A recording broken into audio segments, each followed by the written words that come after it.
की तरफ से आया। घट में मोहन यादव जी मुख्यमंत्री मध्य प्रदेश हमारे मेहमान होंगे। तो बड़े पैमाने पर दो तरह के सवाल आए मुख्यमंत्री जी। एक सवाल शिक्षकों की तरफ से आया कि जब कमलनाथ की सरकार थी तब एक फौरी तौर पे फैसला लिया गया था कि शिक्षकों को चूंकि अभी फंड की कमी है तो पहले साल सैलरी का इतना मिलेगा, दूसरे में इतना, तीसरे में, और फिर जाके उनको पूरी सैलरी मिलेगी। उसके बाद शिवराज जी की सरकार आई और अब मोहन यादव जी की सरकार है। क्या शिक्षक ये उम्मीद कर सकते हैं कि अब उनको पहले वर्ष से ही पूरा वेतनमान मिलेगा? इसको लेकर कुछ विचार है?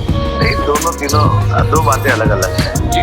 मैं जब शिक्षा मंत्री था तो मैंने उस समय कोविड के दरमियान सरकार हमारी बनी थी 2020 में मार्च में जी। और मैं चूंकि जुलाई 15 में आया था और जुलाई 2020 के बाद से हमने किसी को भी शिक्षक जो अतिथि विद्वान थे किसी को बाहर नहीं किया।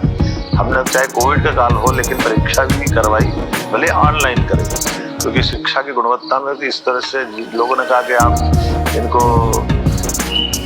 आप वैसे ही पास कर दीजिए, बहुत दबाव आया, परीक्षा कैसे हो, अच्छा कि बस समायोजित कर लिया जाए। हाँ, परीक्षा कैसे कराएंगे, कोविड है, आने जाने का खतरा है, जान के लाले पड़े, लॉकडाउन हो गया। हमने कहा ये नहीं हो सकता है।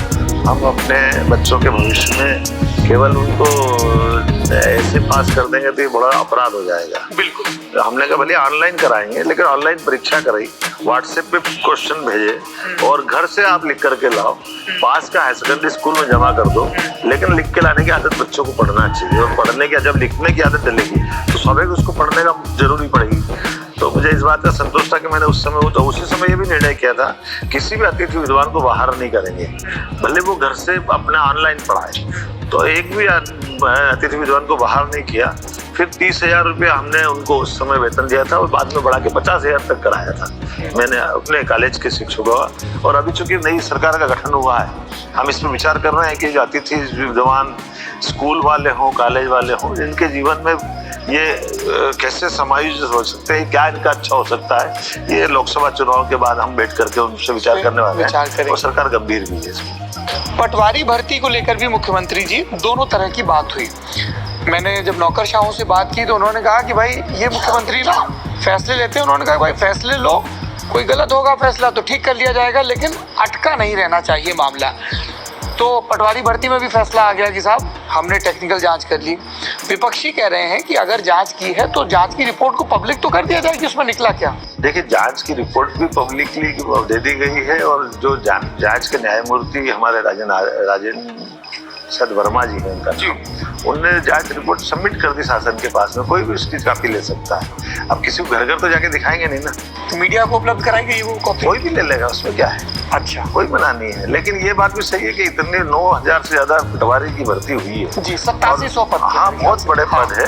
और ऐसे में हमने कहा कि अगर वो निष्पक्ष है, अगर कोई गलती नहीं हुई है तब उनको भर्ती करके उनको मौका भी देना सर्विस का, वो शासन को करना भी चाहिए। कई लोगों ने टाइमिंग की तरफ भी ध्यान दिलाया कि जब सदन चल रहा था तब फैसला नहीं हुआ, सदन के बाद हुआ ताकि वहाँ बवाल भी ना हो। लोगों ने कहा फ्लोर मैनेजमेंट भी नहीं, ऐसा ये गलत फहमी है। हाँ। हम चाहते तो ये मैं ऐसा काम में विश्वास भी नहीं करता। ये लोगों के रोजगार से जुड़ा हुआ है और शासन की एक तरह से मंशा से जुड़ा हुआ है। शासन की स्पष्ट मंशा है कि अगर बेरोजगारों को काम मिलता है और उन्होंने परीक्षा ठीक से पास की और वो ये सिद्ध हुआ कि अगर गलत नहीं हुआ तो मौका क्यों नहीं मिलना चाहिए। और मैं उसमें से हूँ जिसमें अगर जरा भी गलत होता तो कोई गलत करने वाला मेरे पास से बच नहीं सकता, ये मैं पक्का गारंटी दे सकता हूँ। गलत आदमी को बढ़ाना ही मेरा स्वभाव है।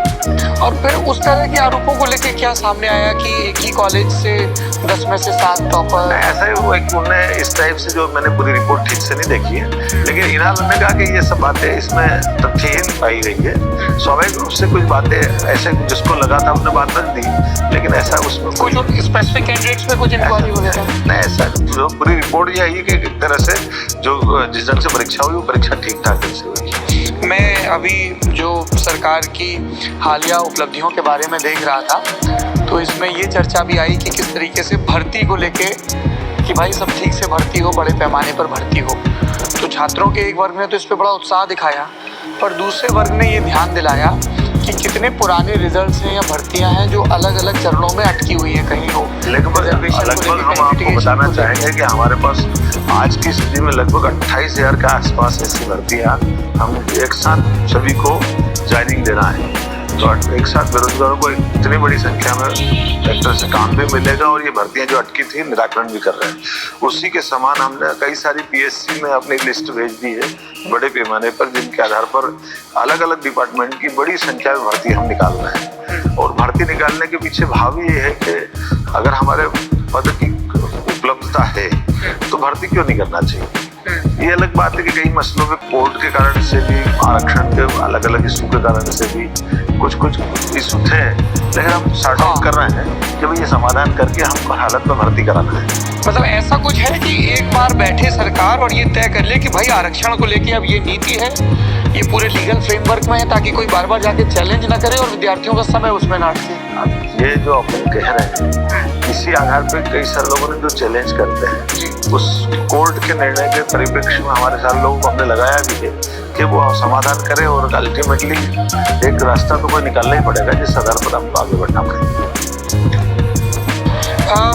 एक चीज, जैसे अभी आप हाल में उत्तर प्रदेश होकर आए, उत्तर प्रदेश में आपने गौर किया होगा मुख्यमंत्री जी कि हर बरस पीसीएस का, स्टेट सर्विस का एग्जाम अब हो रहा है।